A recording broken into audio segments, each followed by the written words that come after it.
Hello YouTube, I'm back for another video about, as I told you, language fallacies.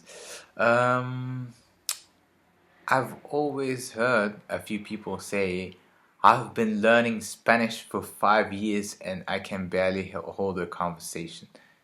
And I just sat down and just started to think about it, and I said, how is that even possible to learn a language, an easy language, because Spanish is not very hard compared to other mysterious languages like, don't know, maybe Arabic or Japanese. Let's say that it's not so complicated for Europeans to learn Spanish. Um, and I realized what they are meaning is that they have been attending classes for 5 years, and it's not the same like sitting passively in a classroom for 2 hours or 4 hours a week and learning by yourself. It's not the same. And when someone asks you, how long have you been learning Spanish, the exact answer is not, I've been learning for 5 years. What you have to count is the number of hours you have invested yourself outside of a classroom. This is a better measurement, because if you don't invest time outside of the classroom, you're not going to be any further than a beginner. It's normal, because you have a class in Spanish. What do? You just listen, and you don't participate actively in what's happening, and you are not able to interact with the teacher because you don't have the basics.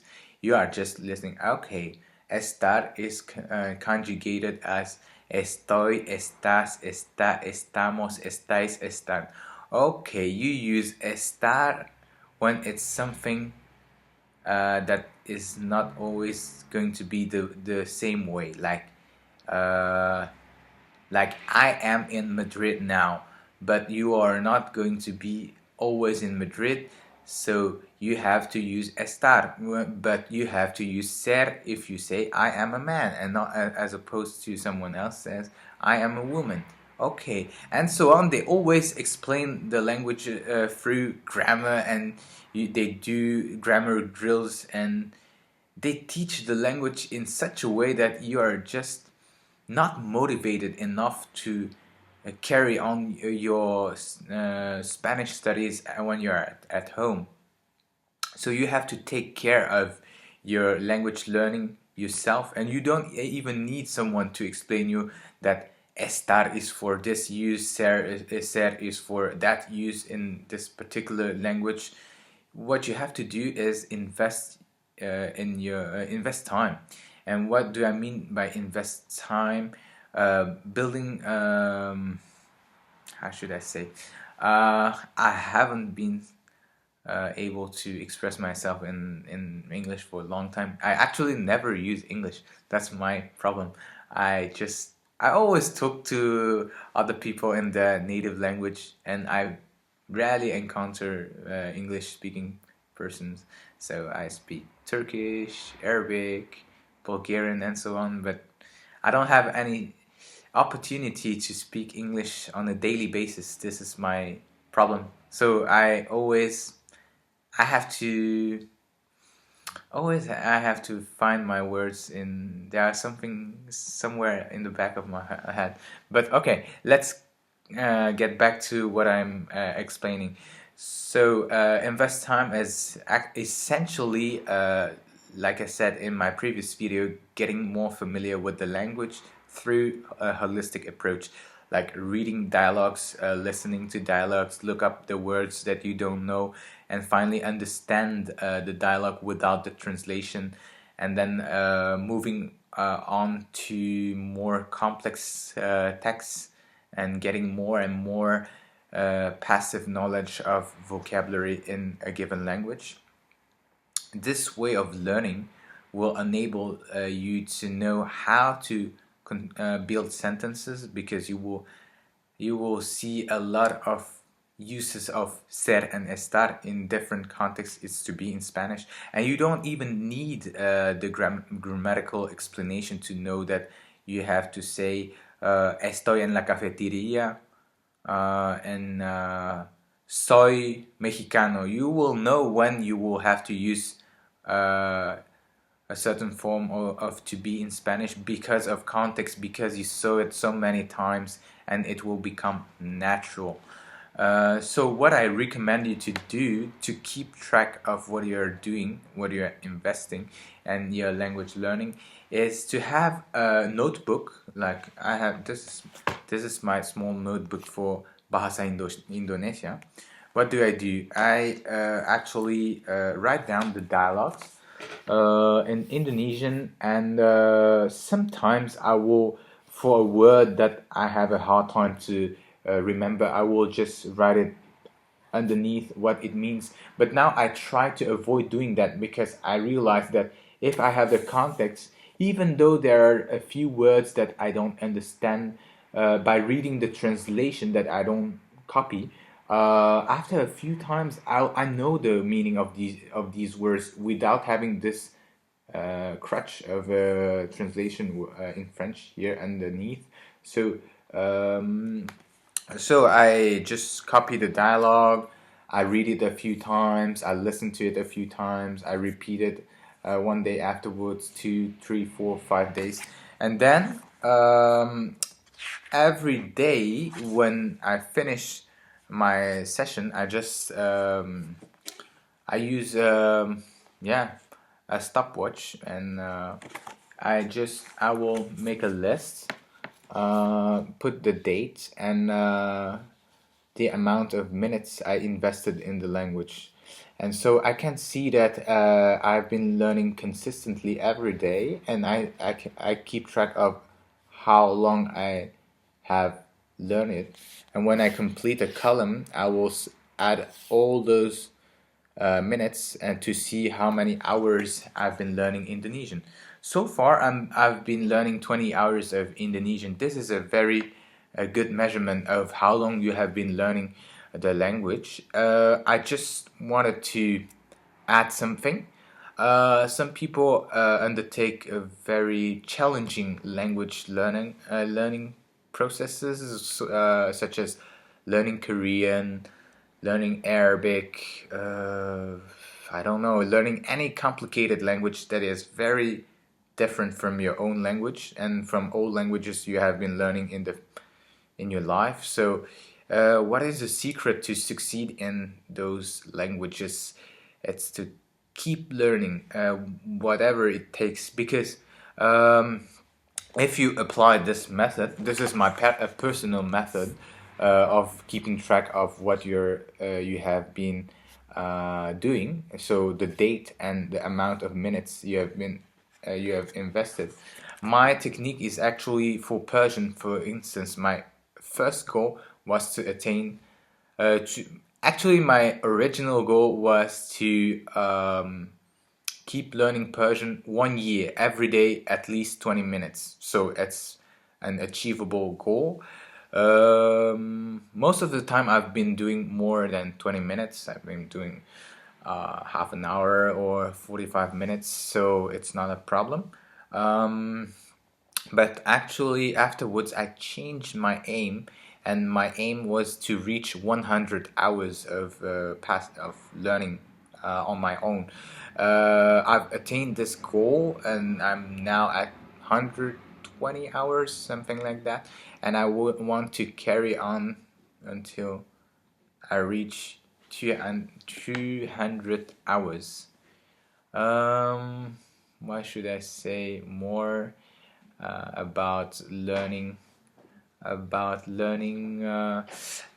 Persian? I will say that I need to reach those 200 hours, and I'll be doing that.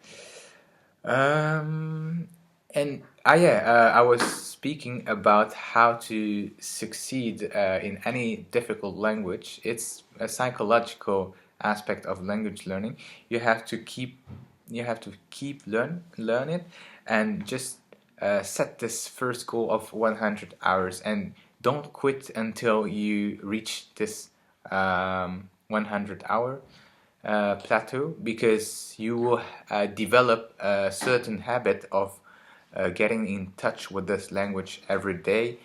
And when you pass this 100 hours plateau, it will get easier to focus and to carry on learning. Sometimes when you will reach 40 hours, it will get difficult. You will have hard times because you try to speak to the natives and you don't have the words and you stumble and so on. But remember, you are learning, and you have to attain this goal of 100 hours and then keep on learning. 100 hours, it's achievable in 1 year if you settle like 20 minutes a day and you do it every single day. It's gonna work. And this is the way you're going to remember the language very well. If you learn it progressively and not too fast and not too much every day, your brain has enough time to work on it. And I think if you do this 100 hours, and then you carry on to, and then your aim has to change a little bit over time. Maybe say, I will invest to 125 hours and see how it evolves. But you keep going, and it's like a marathon. You don't have to sprint 1 hour, 1 year or 2 years, but a little bit every day, and you're going to get there.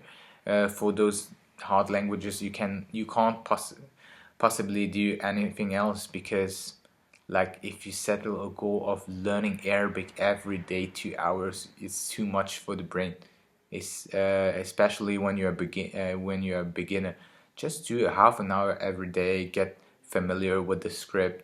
Get familiar with basic dialogues. Move on to more complicated dialogues. Move on to texts, and eventually speak to people after.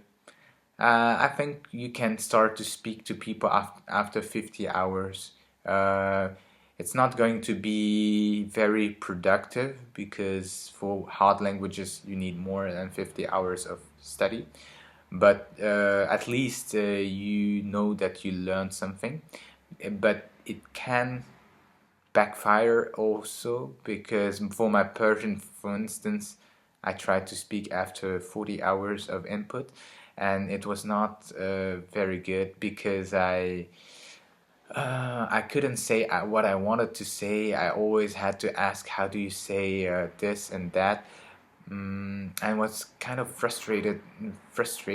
It was kind of frustrating because I invested 45, 50 hours and I can't say anything.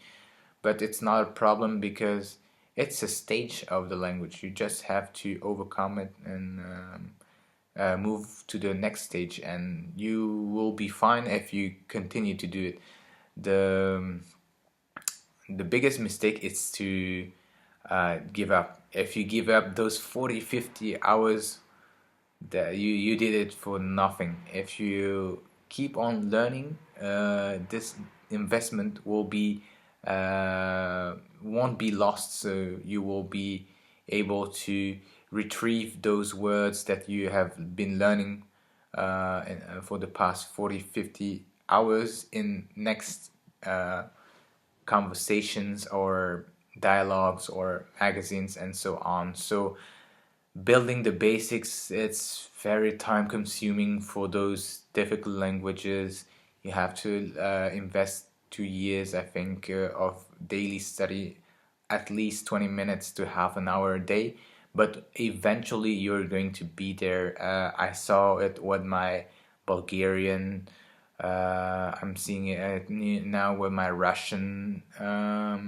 Indonesian, I've already learned 20 hours, so it's not enough.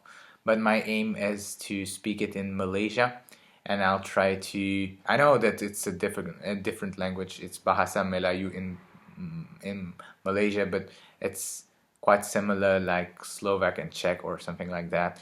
So we are going to. I'm going to communicate there in Malaysia only in Bahasa Indonesia. That is my aim. I think I will be able to achieve it because Indonesian is not a very difficult language, and its structure is kind of similar to Chinese. Its grammar, very logical, very simple and straightforward. So this is the way I'm dealing with these languages, and I hope this approach or this keeping track method will be helpful for you. I'm sure if because this keeping track of what you're doing is allowing you to see that okay, 12th of January I studied, 13th, 14th, 15th, 16th, 17th, and 18th, 19th. It's very consistent. So this consistency is very important if you start in a language. Afterwards, if you invested like 300 hours, 400 hours, it becomes different. You are able to speak with the people, with the natives. You have you feel that you can express almost everything you want to say, and you can take a break. But before 100 hours, I wouldn't recommend to take a break for those hard languages because your brain is still getting used to it.